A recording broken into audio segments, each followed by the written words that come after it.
ഇഷ്ടപ്പെട്ടു? ഇഷ്ടായോ? Happy Christmas പറ. Happy Christmas. Happy Christmas. വിടർത്തല്ലേ?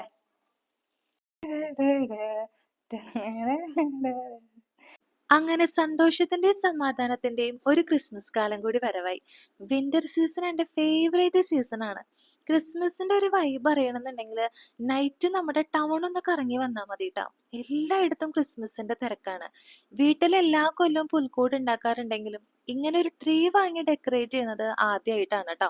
Decorating items ഒക്കെ വാങ്ങിക്കാനായി പോയ സമയത്ത് കളക്ഷൻസ് കണ്ടിട്ട് എനിക്ക് ആകെ കൺഫ്യൂഷൻ ആയിരുന്നു. നമ്മുടെ കയ്യിൽ കഴിഞ്ഞ കൊല്ലത്തെ കുറച്ച് ഐറ്റംസ് ഒക്കെ ഉണ്ടായിരുന്നു. പക്ഷേ ട്രെൻഡ് മാറിക്കൊണ്ടിരിക്കുകയാണല്ലോ. അപ്പൊ കുറച്ച് പുതിയ ഐറ്റംസും കൂടെ നമ്മൾ വാങ്ങിച്ചിട്ടുണ്ടായിരുന്നു. അങ്ങനെ എല്ലാം കൂടെ നമ്മൾ നമ്മുടെ ക്രിസ്മസ് ട്രീ ഡെക്കറേറ്റ് ചെയ്യാനുള്ള പരിപാടി തുടങ്ങി. ഇക്കൊല്ലത്തെ ക്രിസ്മസ് നമുക്ക് പറ്റാവുന്ന രീതിയിൽ നല്ല രീതിയിൽ തന്നെ സെലിബ്രേറ്റ് ചെയ്യണമെന്നുണ്ടായിരുന്നു. കാരണം സ്വത്തുമണി വന്നിട്ടുള്ള ആദ്യത്തെ ക്രിസ്മസ് ആണല്ലോ. ട്രീ ഡെക്കറേറ്റ് ചെയ്യാനുള്ള റെസ്പോൺസിബിലിറ്റി കിച്ചുവേട്ടന്റെ ആയിരുന്നു കേട്ടോ.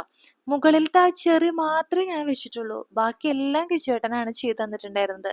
ഞാൻ പ്രതീക്ഷയെക്കാളും നന്നായിട്ട് തന്നെ ഡെക്കറേറ്റ് ചെയ്ത് തന്നു കേട്ടോ. അടുത്ത നമ്മുടെ പരിപാടി എന്ന് പറയുന്നത് പുൽക്കൂടായിരുന്നു. പുൽക്കൂട് നമ്മൾ റെഡിമെയ്ഡ് ആയിട്ട് വാങ്ങിച്ചിട്ടായിരുന്നു. പക്ഷെ പാർട്സ് ആയിട്ടായിരുന്നു നമുക്ക് കിട്ടിയിട്ടുണ്ടായിരുന്നത്. ആണി വെച്ചിട്ടാണ് ശരിക്കും ഇത് ഫിറ്റ് ചെയ്യേണ്ടത്. പക്ഷെ ആണി കയറാത്തോണ്ട് നമ്മളൊരു ത്രെഡൊക്കെ വെച്ച് കെട്ടി സെറ്റ് ചെയ്തു കേട്ടോ. അപ്പോഴേക്കും നമ്മുടെ സ്വത്തുമണി എഴുന്നേറ്റുട്ടാ. ഞാൻ അവൾക്ക് ആ ട്രീ ഒക്കെ കാണിച്ചു കൊടുക്കായിരുന്നു. കുഞ്ഞിപ്പെണ്ണ് നല്ല എക്സൈറ്റ്മെന്റിലാണ് കേട്ടാ. ഈ ഒരു ട്രീ നമ്മൾ സിറ്റ് ഔട്ടിൽ വെക്കാനാണ് പ്ലാൻ ചെയ്തിട്ടുള്ളത്. ഹാളിൽ നിന്ന് സിറ്റ് ഔട്ടിലോട്ട് എടുക്കുന്ന സമയത്ത് കുറച്ച് ഐറ്റംസ് ഒക്കെ കൊഴിഞ്ഞു പോയിട്ടുണ്ടായിരുന്നു. അപ്പൊ നമ്മൾ വീണ്ടും അതൊക്കെ സെറ്റ് ചെയ്യാണ് കേട്ടോ. അടുത്ത പരിപാടി ലൈറ്റ് ഇടാന്നുള്ളതാണ്. നമ്മുടെ കയ്യിൽ ഒരു വാം ലൈറ്റ് ഉണ്ടായിരുന്നു കേട്ടോ. അതിട്ട് നോക്കിയപ്പോൾ ഇതിനൊരു ഭംഗി തോന്നില്ല. അപ്പൊ നമ്മൾ ഇത് പുതിയത് വാങ്ങിച്ചിട്ടുള്ള മാല ബൾബായിരുന്നു. ഇത് മൾട്ടി കളറാണ് കേട്ടോ. ഇത് ഇട്ട് കഴിഞ്ഞപ്പോഴാണ് ആ ട്രീയുടെ ശരിക്കുള്ള ലുക്ക് വന്നത് കേട്ടോ.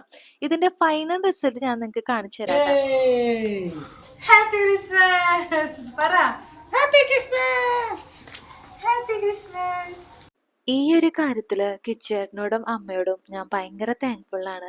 കാരണം എൻ്റെ ഒരു ഹാപ്പിനെസ്സിന് വേണ്ടിയിട്ടാണ് നമ്മൾ ഇതൊക്കെ ചെയ്യുന്നത്. നമ്മുടെ സന്തോഷം എന്താന്ന് പറഞ്ഞ് നമ്മുടെ കൂടെ നിൽക്കാൻ ഒരു ഫാമിലിയെ കിട്ടാന്ന് പറയുന്നത് വലിയൊരു കാര്യമാണല്ലേ. ആ ഒരു കാര്യത്തില് ഞാൻ ലക്കിയാണ് കേട്ടോ. അങ്ങനെ നമ്മുടെ ക്രിസ്മസിന്റെ വിശേഷങ്ങളൊക്കെ ഇവിടെ തുടങ്ങിയിട്ടേ ഉള്ളൂ. നിങ്ങളുടെ ഡെക്കറേഷനൊക്കെ എന്തായി എന്നുള്ളത് കമന്റ് ബോക്സിൽ ഇടണം കേട്ടോ.